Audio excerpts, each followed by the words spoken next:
Hey guys, welcome back to another review, and we're going to be looking at the GOYOJO GH340 thermal imaging camera. And this is a handheld, dedicated thermal camera. It's got a pretty compact form factor, as you can see here. Kind of reminds me of one of those handheld thermometers, and yeah, thermal thermometers, and it kind of sits in between those low resolution entry-level units that you see out there and the higher end industrial units that can be pretty chunky. And yeah, what surprised me initially is the ergonomics. I really feel like it's quite easy to use, and it actually looks gigantic in the photos, but in the hand it's actually quite lightweight and well balanced.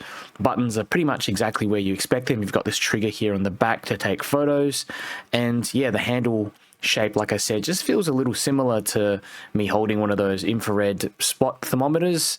I've got one when I'm sick, I just use that. So yeah, the GH340, it's got this proper IR sensor here on the back, and it's got one of these visible light cameras as well, so that actually provides an overlay. I'll go through that in a bit of detail. And the GH40 is ideal if you're an electrician, maybe you work in HVAC, you know, for DIY home inspections as well, looking at insulation checks, automotive diagnostics, and yeah, pretty much anyone who just wants a standalone device rather than relying on one of those plug-in phone units. So yeah, in terms of what you get in the box, this is pretty much it. You get the device itself. Now it does come with an 18650 cell, 3500 milliamp hours. It's inbuilt. You can't take it out, or not easily anyway. I think you might be able to get in through that grip.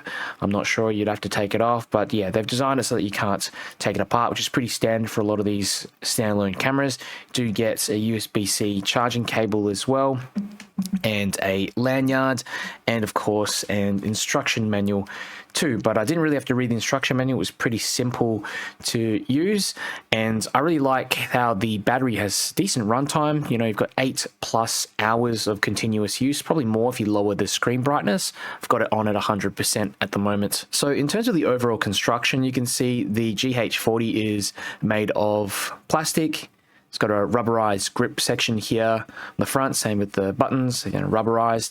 And yeah, overall feels durable enough for general use without being too heavy. You know, you could probably stick this in your back pocket. At least I did anyway when I was out testing it.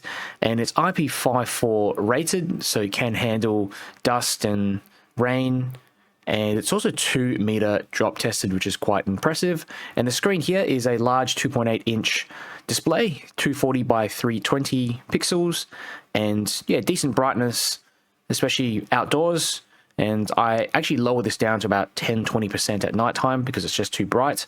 So yeah, the buttons have a soft kind of click here, and yeah, menu is very easy to navigate. The trigger button, like I said, is on the rear to take photos. You do get this tripod mount here at the bottom as well. That's handy for long inspections. And yeah, you do have USB-C charging here on the top, and also allows data transfer to your computer when you take photos. It stores about 30,000 photos with the 8GB built-in memory. So this is the infrared sensor here on the back. It's 256 by 192. Infrared resolution, 25 Hertz for smooth feedback, and it's also 50 degrees in terms of the lens, so you get a nice wide view. And I think this is a sweet spot for entry-level to mid-range units because you actually get a meaningful amount of detail from several meters away. And there is also a cheaper version, the GH192, and that comes with a lower resolution sensor, 96 by 96 if you want to save a few bucks. But yeah, the sensor has a net D of 40 millikelvin, less than or equal to 40 millikelvin. So again, that's pretty decent if that's, you know, if you're looking for better contrast and sensitivity. I know some more expensive cameras from Fleur come with a net D of 70, which does create a lot of noise and just not enough contrast for some situations. And yeah, the temperature range, it measures basically from -10 degrees Celsius to 550 degrees Celsius. plus or minus 2 degrees Celsius. So yeah, it's going to be great for most household and mechanical tasks, outdoor use as well. So the GH40 uses a fixed focus lens, which is pretty normal for handhelds.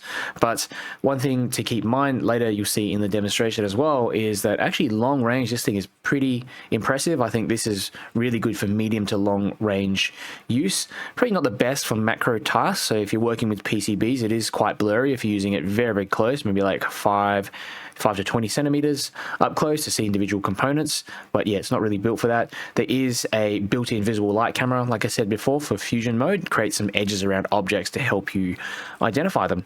So I want to go through the UI, just show you basically how you use this thing. So you can see here, basically there's a bunch of buttons here on the front. Now that trigger on the back, what I'm going to do is pull the trigger and I'll show you what happens. So basically you see it just saves a photo. So you can actually go in there, to that menu, oops, go up the top there, hit albums there, and there you go. There's the photo that we took with all the temperature measurements there as well.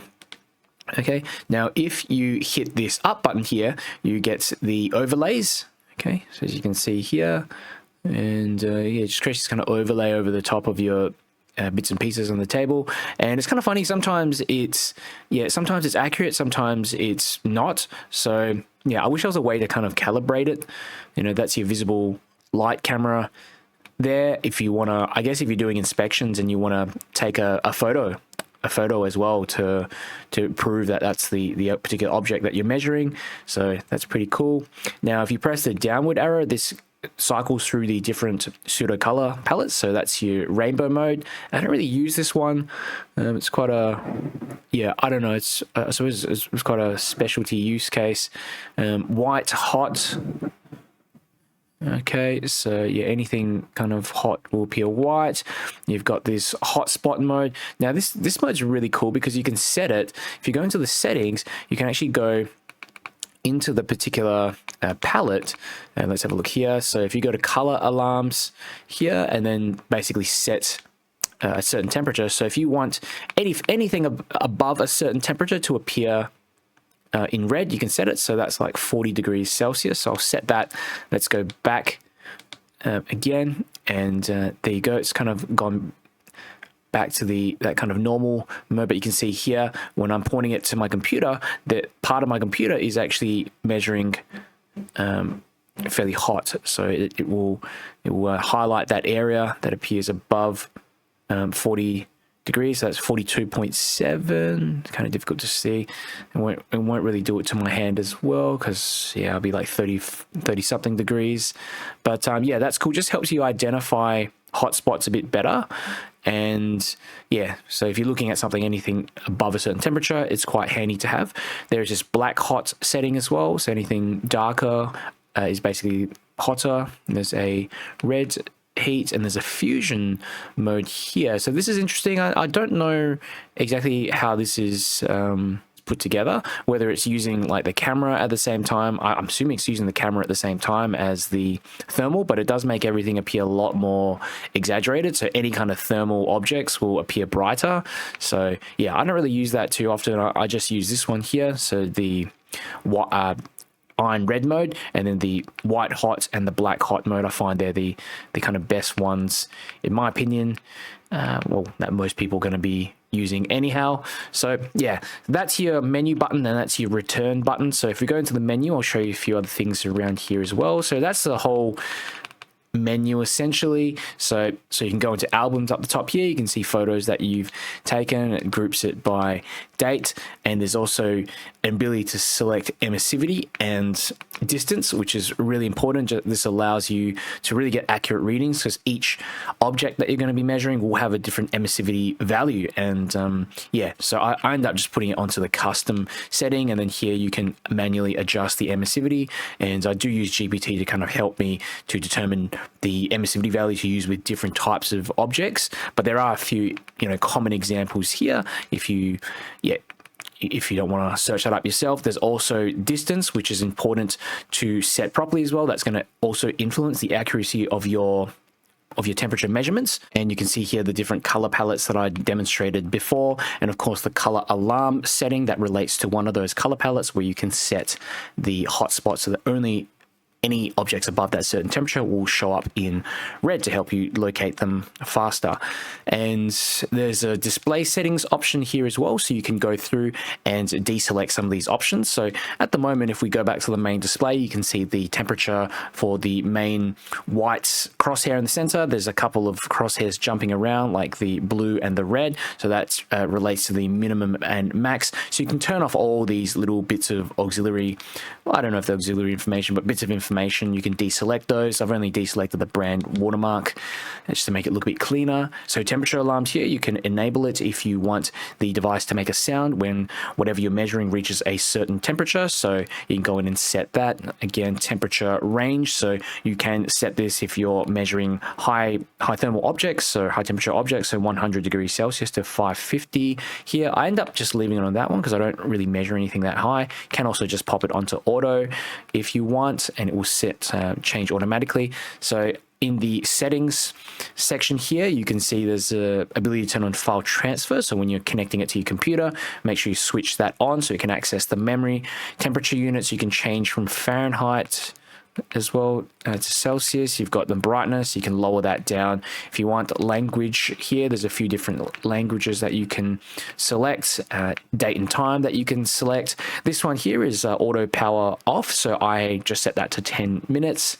And yeah, you've got a device details in there as well, format memory, factory resets, and that's pretty much it. Okay, so some considerations to keep in mind if you're thinking of getting the GOYOJO GH340. So the first one is that it's not quite pocketable. So if you're thinking about getting those really small units that just fit on your phone, you plug into the USB port, it's probably not the one for you. But yeah, this one is meant to be all included unit. So yeah, it means you don't have to use your phone, anything like that. It's actually can be a lot easier if you're a tradesperson. And yeah, the build is also pretty good. Okay, of course, still made of plastic, so I would avoid drops. Physical shutter and a lens cover would have really been ideal, something that we could just, you know, protect that lens there on the front. You know, like a protective bumper case as well would have been reassuring, but it's, yeah, it's not a deal breaker. There is a little bit of recession there, as you can see. And yeah, the second consideration is that this device, the camera is fixed focus, so objects are going to look soft at a close range. I did mention that before. This thing is kind of more suited to mid-range use, so I don't know, like short to mid-range use, but not macro use is what I'm trying to say. As you can see here, things just get softer as you get closer. Around about here, you know, the forms appear better. The third consideration is that this overlay function here is a little bit off at times, and I just can't find a way to calibrate it. I wish that, yeah, there was a way that, you know, hold a button or something, just move that around. And yeah, most people only use the thermal mode itself, like me, but still, you know, I hope GOYOJO do fix this in a future firmware update. And the final consideration is that there's no video recording, so you only can take stills and you can't connect it to your phone to screen record. Would it be nice for content creation or diagnostics? You know, I did some videos at the end, which I'll post in a second, some demonstration videos, and I've had to hold my phone at the front to just record the screen. So yeah, overall, I think the GOYOJO GH340 is one of those tools that pleasantly surprised me. You know, it packs a legitimate 256 by 192 sensor. It's got a large screen, very comfortable handheld form factor as well, where you don't have to, you know, you don't have to rely on a external phone to plug a device in. It all comes at a pretty reasonable price as well. So yeah, if you're looking for a dedicated thermal viewer that doesn't rely on your phone, something that you can use in home inspections, car diagnostics, maybe you're looking for a leak or something around the house, or looking for cold spots to check for insulation, you know, workshop troubleshooting, this is definitely an easy recommendation. And you know, for long range spotting as well, this thing surprisingly works quite well. I don't know why, but it's just, yeah, it can focus in on objects that are really far away. So yeah, if you're looking to use it for that particular reason as well, you know, I think it's a good kind of all-rounder. So yeah, if you're interested in getting one, I've left a link down in the video description. And if you have questions about the GOYOJO GH340, just comment below and I'll get back to you. If you enjoyed the video, do me a favor, click the like button and share this video with someone who might be interested. It just helps me get the channel out to more people. And if you want to see more tech and tool reviews, make sure you subscribe. Okay, I've got the GOYOJO GH340 here, and just using it on my desk to show you the kind of short range performance. My computer's off at the moment, but little display devices on here at the back. It's kind of not super short distance. So I'd call this kind of macro distance. I wouldn't say it's the most useful kind of tool, only because yeah, it's just difficult to see. It doesn't really get up close before things details become a little softer. Now if you move it back a little bit, you can start to see some details, but still I wouldn't say you can see individual components and stuff like that. So in terms of kind of macro work, if you're working on these like little circuit boards, it's very limited. Okay, you might just be able to see certain components light up, like larger ones like that. Okay, from a distance you're okay. Got a lamp here on my desk which is on, and I've got my air fryer just over there, and it's currently cooking some chicken. What's that? Oh, I think that must be reflecting some light, some thermal object from somewhere else. What is that? Oh, now this is like kind of unusual. I need to check what the heck is going on in there, because like there's something warm in there. Is it maybe the air from... Oh, okay, here we go. So it's the air from my air fryer exiting the back, and yeah, warming that part of the room. It like freaked me out for a little bit. I was thinking, geez, it's like a flashlight in there overheating, or I mean, it's probably heating something out the back there that I don't want it to heat as well. So I need to have a look at that later. That's my chicken. I've got something also in the microwave over here, so you can see it's cooking away. Okay, and my fridge on the side, you can see the coils. Alright, and I've got a wire here just connected to the power, and this is charging my electric scooter here. So the power brick there, and here's my scooter. So just plugged it in, so it doesn't appear really that warm or anything at the moment. And here I am, mirror, and we'll open up my switchboard. Yeah, that is the switchboard. Okay, close that up, and we'll go back to generally my house, my apartment. Now, for some reason I can't see the little bits of wood in the walls here. It doesn't appear to be... Maybe they're just a little bit too far in the wall, too deep in the walls, or maybe because I'm facing another apartment, maybe they use something else. I don't know, but I can't see it here. I can't see them here. And we have my feet. And you can see when you walk around, it leaves these like footprints, which is really cool. So you kind of like look around and see where you've been maybe walking before. And this is a bit of performance outdoors. You can see just down the street below some cars around, some people as well. I do find if I switch this over to the black heat mode, where is it, black hot mode, it does make it easier to spot things. So yeah, let's turn it this way. See some cars parked there, and all the way in the back you see just the white crosshairs. There are a couple of people walking around. Okay, and maybe someone just entered a building there as well. So it is surprisingly good for long range use. Like I really wouldn't have expected this to do much at all. But it does seem to be the lens is focused into kind of like medium to long range objects, which makes sense. I mean, this thing is probably meant to be used by building inspectors, so tradespeople. So it's unlikely they're going to be looking up very, very close on objects. They kind of want a more holistic view of whatever they're looking at. So yeah, you can see really all the details of these buildings, which is, yeah, it's pretty amazing. Individual people, again, as you can see, just walking down below. So good little spotting device, long range as well, if you just want to see what's out there. It's got quite a few uses, which is great.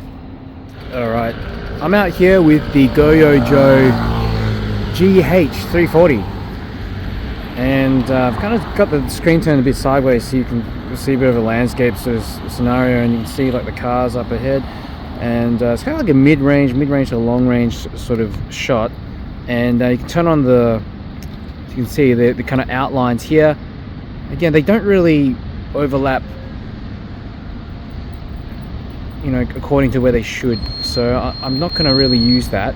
So this is back to the thermal imaging again. You can see the crosshairs sort of jump around between the hottest and the coldest area of the scene.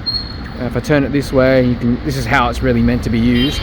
Min and max, you know, 21.1 degrees Celsius, so it jumps around. Now you can switch between these sort of color palettes, so there's like a few different ones here. This is almost like too much, I don't know why that one exists, but something like this, which is like a, yeah, I mean, it's a sort of, oh, okay, it's refreshed, it's calibrated, so it takes sometimes a little bit of time for the camera to recalibrate. It was showing up as like way too hot before, but yeah, you can see all the details of everyone just sort of walking around. There's people walking around, cars, that kind of thing. I wish I could stream this to my phone, but I can't. So yeah, but as you can see, you can quite easily make out people walking around in the distance. See those people up there. Let's go through the park and we can hopefully find some possums and that kind of thing, and hopefully try to keep this footage not too shaky as well, because it is a bit tricky. I might just move it this way for the time being and see. Okay, so let's have a look. Okay, there's a couple of people there, like on the bench to the right. Yeah, I was just really surprised that this thing can actually handle like seeing things in like long range. The rainbow mode, there's white hot mode, hot spot, black hot, red hot, fusion. I think I'm going to go back to that white hot mode. Let's have a look. There you go, white hot mode, and we'll pop it down to maybe the black hot. I think this is actually best, like in this sort of park scenario, because then you can always use this for navigating a little bit, and anything that's any sort of thermal objects are going to stand out pretty easily. Let me just turn the thing this way. It's kind of a bit, again, a little bit difficult because I'm recording, but if you're not recording, it's going to be like a lot easier to ascertain what you're actually looking at. Yeah, for some reason I can't seem to get these kind of minimum and maximum temperature ranges and stuff to turn off. Let me just swap this over back.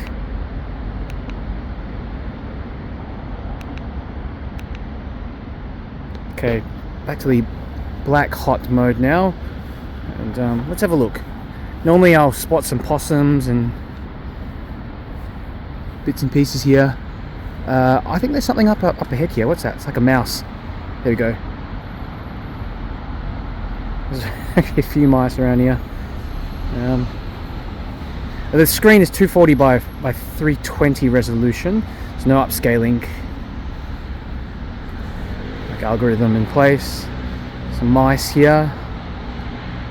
And the bushes.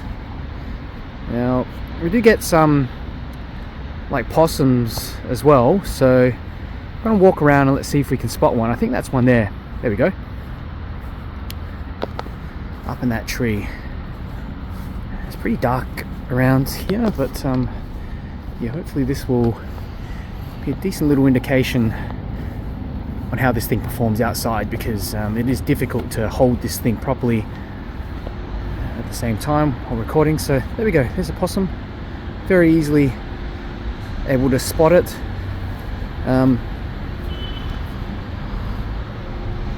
Closer up here, There we go.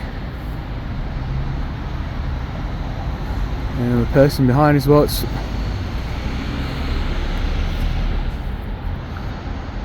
they're surprisingly good at detecting people walking around in the back and just thermal targets, objects, like fairly clear. I wish I could kind of change the contrast to make the dark stand out more, something like that, but like if you, I don't know, if you want to spot someone like hiding behind a tree or something, it'd be very, very easy, up to like, you know, 40 meters or 50 meters or something like that. There's some people there behind. Yeah, surprisingly good. Okay, here we are again. Just sort of standing here stationary. Oops, standing here stationary, and you can see someone like sort of sitting there. There's a spotted like a person there.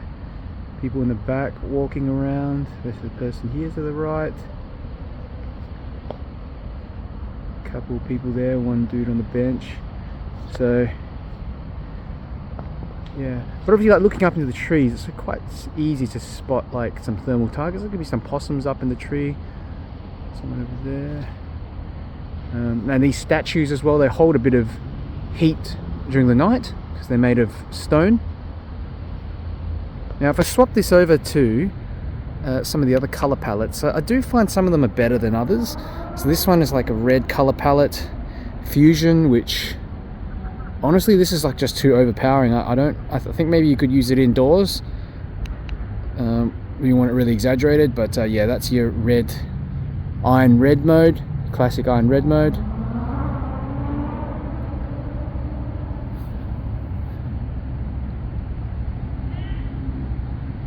Overall pretty decent for outdoor kind of performance. I really wasn't expecting it to perform this well outdoors, to be able to like spot people moving around from like a distance like that.